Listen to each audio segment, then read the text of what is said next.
we come to the grand climax of the Magnus Carlsen Chess Tour final. After 7 days, there was nothing to separate the two players.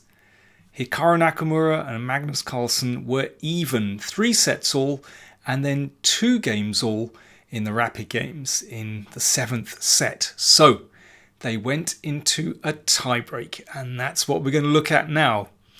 Don't forget to like, comment, share and subscribe, and do consider supporting us. So here we go. Game 1. 2 Blitz games played in the tiebreak. Game 1, Hikaru Nakamura with the white pieces.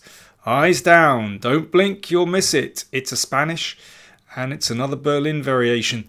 So neither player going away from what they've played before in the match, except on this turn. So bishop c5, played by Carlsen in his other games in the match. But here he played d6. Well, it's also a very solid move. Castles and a6. Now that's a slight surprise because it's a very provocative move. And Nakamura was duly provoked. He took on c6 and then played d4. So now we've transposed back into a very old line of the Spanish, popularly known as a kind of Steinitz. But black is already under pressure because, well, let's see why. This pawn is attacked. Carlsen exchanged off and played bishop e7. And e5 puts the question to black straight away. The problem is that knight can't retreat because white can take and take with the queen on g7. Oops, sorry, I leapt forward there. Hang on. So e5, that's the position we're at. Okay, let's get the paint off the board. It's a bit messy. So c5 from Carlsen, hitting the queen. So with this, he's hoping to be able to open this diagonal and use it for one of his bishops. And here, knight h5 is kind of interesting. That might just about keep black on the board, but Carlsen kept it pretty simple in the Blitz. He took on e5. But now we can see exactly what white is doing by playing e5. You can see it leaves these pawns split, doubled and isolated. It's an unpleasant position for black already. And very easy for white to play. No real complications in the position. And you can just play against those weaknesses. And Nakamura grabbed one of the bishops, very sensible, and simply played knight c3. And now the task is to bring that bishop into the game and to attack these pawns. Bishop b7, is there going to be counterplay on this diagonal? Difficult to achieve. Bishop e3, good move. Queen g5. You can see the pawn is attacked. And Carlsen just played queen e6. So he is looking to get some counterplay with maybe queen c6 at some moment. h3. Very careful move, just taking away the g4 square and giving an escape square for the king. Queen c6. f3, just making sure that there's no trick on the long diagonal. h6, and Nakamura cashed in. Now, Carlsen at this moment started to exchange pieces. He's hoping that with opposite coloured bishops that there's a chance for a draw. The problem is that all the rooks are on the board. If the rooks were off the board, then very decent drawing chances. But here, this is just a very unpleasant position. And Nakamura's technique, I thought, was excellent, actually. I think a key moment in this game was when Nakamura played bishop e5. making sure that that pawn is protected, putting the bishop on a rock solid square. So no counterplay for black here. Everything's protected. And once those rooks are exchanged, then this rook is able to start attacking these pawns. And here,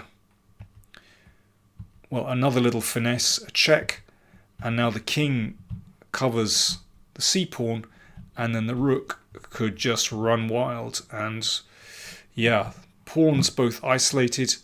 It's a horrible position for black. And here, that rook just picked off a second pawn, and Nakamura showed good technique to win the first Blitz game.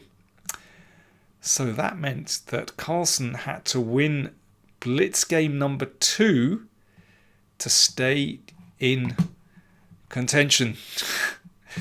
Nakamura just needed to draw and he would win the title. Now, we join the game after 33 moves, and strangely enough, we've got another situation with rooks and opposite colour bishops. At the moment, material is even. So Nakamura, perhaps a good chance to draw this game, which would give him the title. He plunged in with rook d3. Looks reasonable to put some pressure here. Bishop takes pawn on e5. And now Naka took on f3. He should have played bishop d1. And if that bishop can take on f3, then it's an excellent position. It's possible for Carlsen to play like this, to give up an exchange. He's got 2 pawns and a bishop against a rook. But I think black has pretty good drawing chances here, because that king can come into the middle and it's not so easy to advance this pawn front on the king side. But it's a tough call to judge that one. But Nakamura took on f3. And now an excellent move. If bishop takes pawn here, then the rook comes back, attacking here, and then the rook comes to e8. And there's pressure here. Now, if that bishop can come back to this diagonal, then that is very hard for white to make progress. Might come to e6 as well. You can see very hard to get that pawn going. So what did Carlsen play here? Well, he played rook b2. Excellent move. And that just destabilizes black a little bit. Obviously that rook can't move back. Has to protect the bishop. So bishop a4. And now rook takes. Now, black would love to play the bishop c6 here on this diagonal.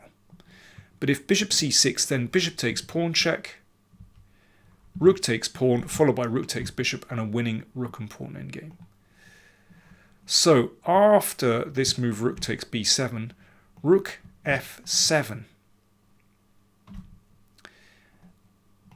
from Nakamura. And now here comes a great move from Carlsen. By this stage, the players were down to, well, seconds, basically. If rook takes pawn, then you can see that that bishop comes to this key diagonal, blockading the pawn on c5, attacking the pawn on e4. If rook c4, well, you can see white is so tied up. That rook has to defend the pawn on e4. White's king can't cross over very easily to support the pawns. How does white make progress? Well, enormous practical difficulties, particularly when you're working with just seconds. So what did Carlsen do? He played c6, great move, resisting taking that pawn, and with the pawn on c6, that shuts out black's bishop for a moment. h5 played by Nakamura. bishop takes c7, and now it is very difficult for black, and this was a killer move, bishop d6, attacking the rook. Obviously if the rook moves away, then rook f7. And if bishop takes pawn, there's a very tricky move. You can actually take here, and white has an extra piece. So after bishop d6, let's just highlight, whoops, bishop d6, rook f2 from Naka, king g1, rook f6, c7, and of course it's now completely lost. And here's a nice move, bishop f4, just breaking the communication between the rooks. Bishop c8, well, there's lots of ways to win now. But rook b8 is clear, attacking the bishop and attacking the rook. Game over. So Carlsen saved himself, winning the second Blitz game. So it was 1-all. The players still absolutely together, nothing separating them. We've had 4 rapid games, we've had 2 Blitz games, so after that they went into the Armageddon. Carlsen chose to play with the black pieces. That meant he had draw odds. Well, this was another very complex Berlin position. Actually, Carlsen stood very well out of the opening. But Nakamura hit back, and round about here, I started to like Nakamura's position.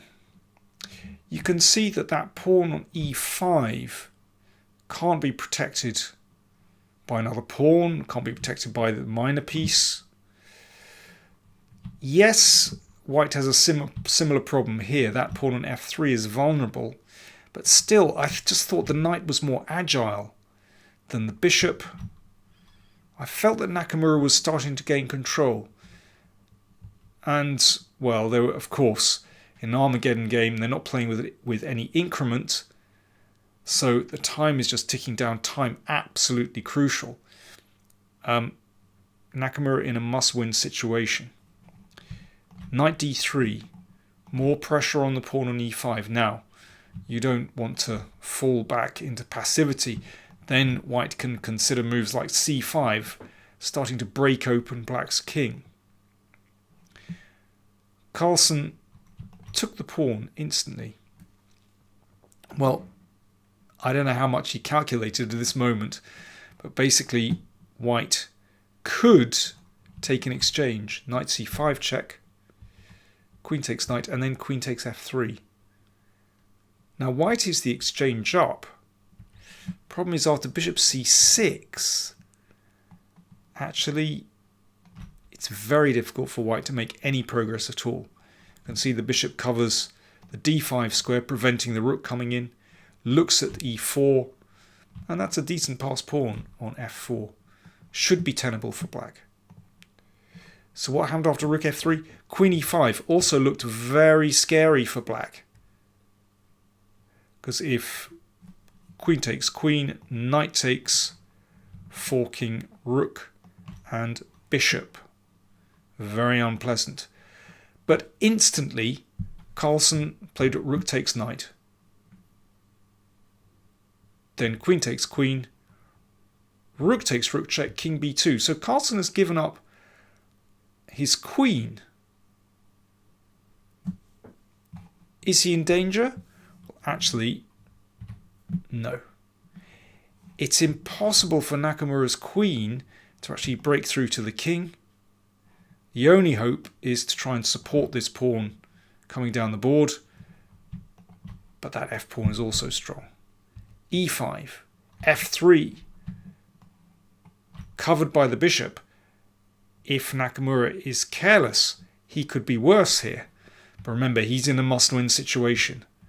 Rook d2, e6, f2, e7,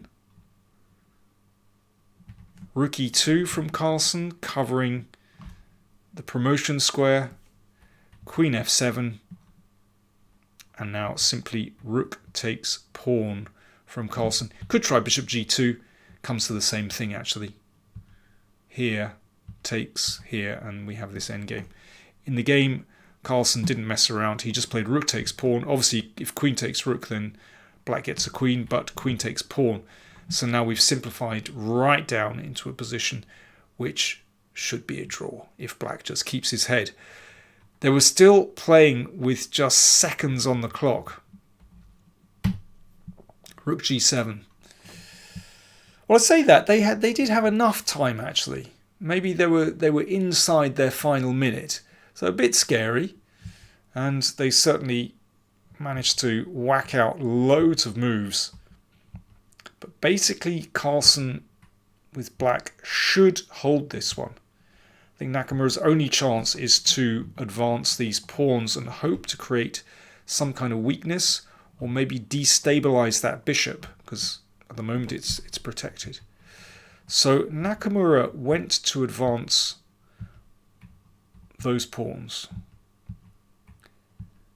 There we go. The queen covers c4. But after pawn takes pawn, Carlsen made no mistake and prevented b5 happening, making sure that that bishop is still in a good position. Everything protected. And now the rook comes back. Basically, black just has to sit there. And here that rook can just shuffle back and forth between d6 and b6, and there is nothing that white can do.